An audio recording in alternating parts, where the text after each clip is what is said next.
First and foremost, really proud of my team. We responded in a big-time fashion from last game. I think the thing I'm probably most proud of is the first half. When we could not make a shot, we did not allow that to affect our defense. And that's something we've been preaching all year, and we haven't done it all the time. But we did it at a very, very high level today that allowed us to stay in the game with how well we defended in the first half. And in the second half, we were able to make some shots. We were able to move against the zone, had great movement, but we still continued to defend at a high level. I thought our guys were incredibly tough. I thought we were together. I had 15 assists on 20 field goals. I thought we shared the basketball well, and just big-time strong performances from everyone. You know, those guys didn't do anything as far as scoring, but the four guys off the bench really, really played well. Their defense, offensive rebounds, Noah's in the second half led to a three-pointer, huge play, and just their energy. Obviously, Jamarius was tremendous everywhere on the floor. Probably had his best game, and the thing he did best was defend. Really made the night hard on Gerard. Mo obviously was terrific as he settled into the game and found spaces against the zone. And then I thought, you know, it's oddly one of John's best games. And one of the reasons for that, we talked to him about this when we played at Syracuse. And I told him you could have significant impact on the game without scoring, because it's going to be it could be difficult. And what you could do is score late. But he didn't do that up there. He really did it today with how he set the tone with rebounding the basketball, playing at the high post, making good passes, having patience there. And then late in the game, he was able to get some baskets. So just really proud of our guys, proud of the performance. Hopefully we can bottle this up and take it on the road with us to Boston. Jeff, you talked talking about John about making a difference without scoring.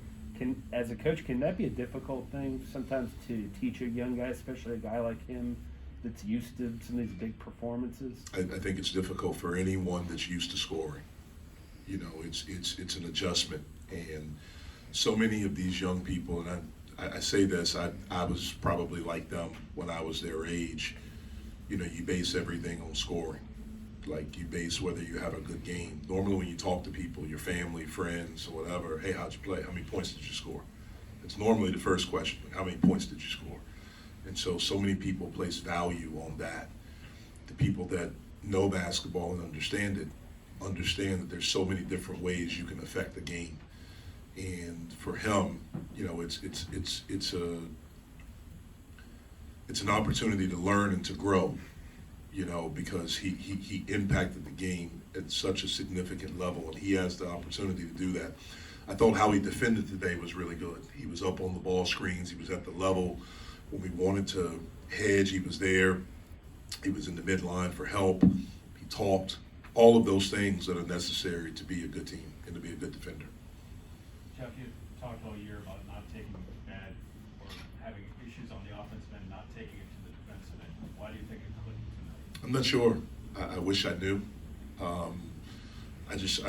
Our guys were really tough. I mean, they were really, really tough. We talked that we had to be physical this game. I didn't think we were very physical up at Syracuse. We got bumped off a lot. We allowed straight line drives. Up there, our inability in the second half to make a shot really, really affected us on the defensive end.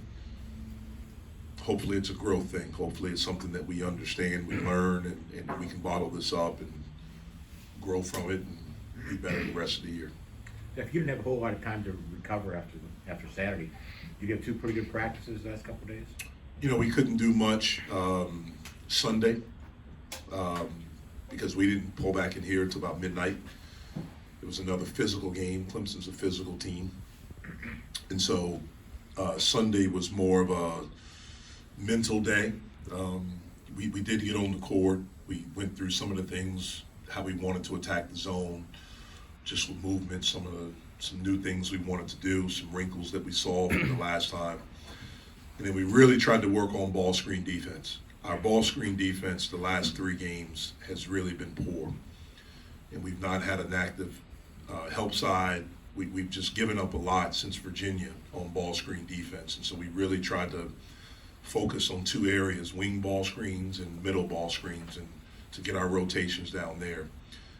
Monday's practice was pretty good. It started out a little sloppy against the zone. We turned it over, but as we got into it, I thought we really did a good job. I thought guys' antennas were up with what we had to do.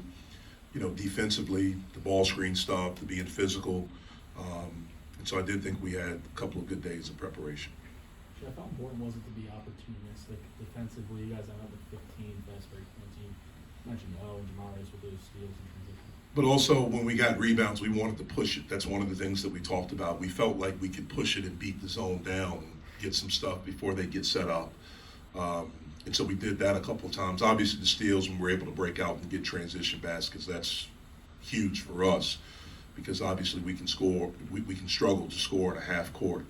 And so again, I thought those plays were big for us. Jeff, your team talked about, your guys talked about seeing the zone for the second time and how it really helped them. You know, they're being able to see it once, but more importantly, you got a lot of guys, like you say, they're young or they're new or whatever. How important is just playing and seeing, not just the zone, but seeing, the ACC basketball, seeing different defenses? How much of that experience is just, you can't, as much as you want to teach it and coach it, that is how they're going to learn and get better. Yeah, it took us 3 halves to understand how to attack the zone because we didn't attack it well in the first half. I think we're 21%, 8 turnovers in the first half. But again, we kept back. The thing we're trying to impress upon them and get them to truly understand is just how hard it is to win. Like, it's hard, and especially when you haven't won. Like, we as a program haven't won consistently in a while, and it's hard. And so trying to create the habits that are necessary, to understand when we go to Clemson, they've lost 3 in a row. Like, they have those habits. They've had some continuity in their program with their coach that's been there for a while and with guys in the program. They have some veteran guys that understand the standards and the tenets and the things that they teach. We don't. That's the reality. We're trying to teach that. And so that's the thing, to understand those things, to understand, like, Syracuse just lost. They're a proud program. This is how they're going to come. This is what's required. BC is going to have a tough week. They lost yesterday. They played today. We're going to get them on the 3rd day. Like, they're a good team, and they're going to be hungry because they felt like they should have won here. And so just getting them to understand how you have to show up every day, like how hard it is to win and the things that are required on a daily basis to do it if you want to win consistently, and that's what we're trying to do. Jeff, offensively and defensively, how important was O tonight? He was huge. He was huge. What he did with his defense on Gerard, he's strong enough where Gerard couldn't bump him off. O could get under him a little bit and knock some basketballs away from him. He made some timely 3-pointers for us. He penetrated the zone. He had great poise out there. He was huge for us. Yeah, obviously there were 4 guys between Mode, Jamarius, John, and Femi. I mean, there were 4 guys who were responsible for a lot of the team's scoring on a daily basis. I mean, how much can a performance like this from O, is that a sign to you that you guys, even if it's not the same 5th guy every game, that there is some scoring punch in this team beyond those 4? Look, we struggle to score. Some of those 4 can struggle to score at times. Like, I'm not as concerned with that. Like, we have to score together, and it's got to be by committee. It's got to be different ways. The thing we have to do is play hard, play together, and be tough. That's what has to show up on a nightly basis for us, on a daily basis for us, whether it's in practice, whether it's in a game. That's what has to show up, and it needs to be all 12 guys doing it, not 4, 5, 6. It needs to be everybody. Mo talked about how going into this game, they were looking back at the film and the rebounds were a big issue. You had him with 10, John with 18. What did you see out of them, understanding that part of the game and how it generated other things for you guys? Well, I just thought when we played them up there, again, the physicality. I thought we got pushed around, and that's something besides the last 2 minutes where it seems like they got about 6 offensive rebounds. I thought we did a pretty good job of that throughout the game. That's something we emphasized in practice. We tried to work on in practice, which we do just about every day, but I thought we were able to carry it over to the game today. You guys had some of your older guys, JB, Mo, and O, lead you guys in scoring today. How much have you seen that has rubbed off on the younger guys on your team? Maybe some of the guys, Will and Nate, that didn't score a lot today.